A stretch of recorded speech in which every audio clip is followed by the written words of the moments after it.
Welcome to Math with Market. Today we're gonna solve a really nice math problem from Japanese Math Olympiad. So let's talk about this. If we have a squared minus b that's equal 31, b squared minus a that's equal 31, and we know that a and b are real numbers. So let's find them. And if you look at this, you will understand a squared minus b is equal b squared minus a because both of them are equal to 31. So if I move these two functions to the left side, we can write a squared plus a minus b squared minus b that's equal 0. So it means if we look at a squared minus b squared, of course you can write it as a minus b times a plus b, right? And here we have a minus b that's equal 0. So it means we can factor a minus b. So what will happen if I factor a minus b? I will have a plus b plus 1 that's equal 0, right?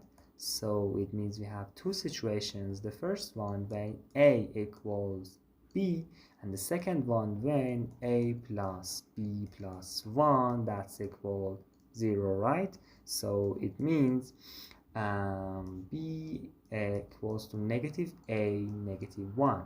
So let's talk about the first situation when a equals b. For example, look at the first one. When a equals b, we have a squared minus a minus 31 that's equal 0. And in one of my videos I told you how can you solve a quadratic equation, and I said if you have ax squared plus bx plus c that's equal 0, then you can find x with this really nice formula: minus b positive and negative square root of b squared minus 4 times a times c divided by 2a. So it means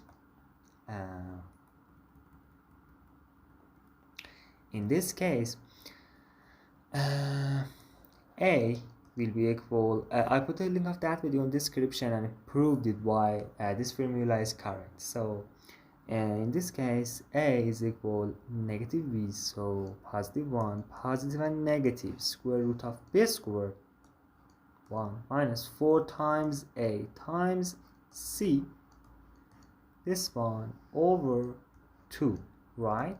So it means we have 1 positive and negative square root of something over 2.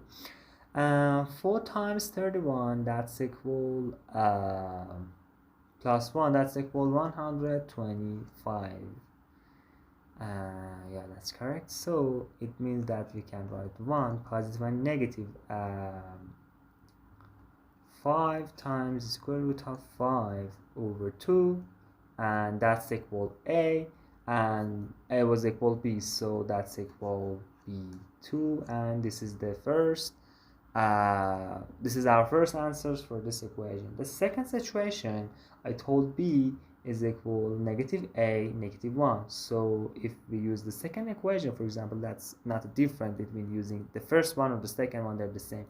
So if I put negative a negative 1 instead of b in the second equation, we have, let me scroll down.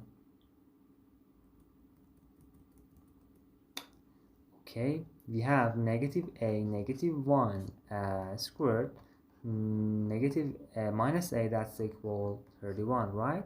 So you know that, I'll write it for you. For example, you have a plus b squared. You can write it as a squared plus b squared plus 2 times a times b, right? So in this case we have a squared plus 1 plus 2 times a and minus a that's equal 31. So it means we have a squared plus a minus 30 that's equal 0. And in this case we have a quadratic equation, but I don't want to solve that formula. We have the better solution. we can write it as uh, a plus 6 times a minus 5. Yeah, and that's equal a squared plus a minus 30. So that's equal 0. Here we have two situations, when a equals negative 6 and when a equals positive 5, right? And in minus a, b was equal minus a minus 1. So in this case, b is equal positive 5, and let me clean it. Yes, and b was equal negative a negative 1, and when a equals positive 5, b will be equal negative 6, and they are our really nice answers. If you like the video, don't forget to subscribe to the channel, don't forget to like the video, and thanks for watching.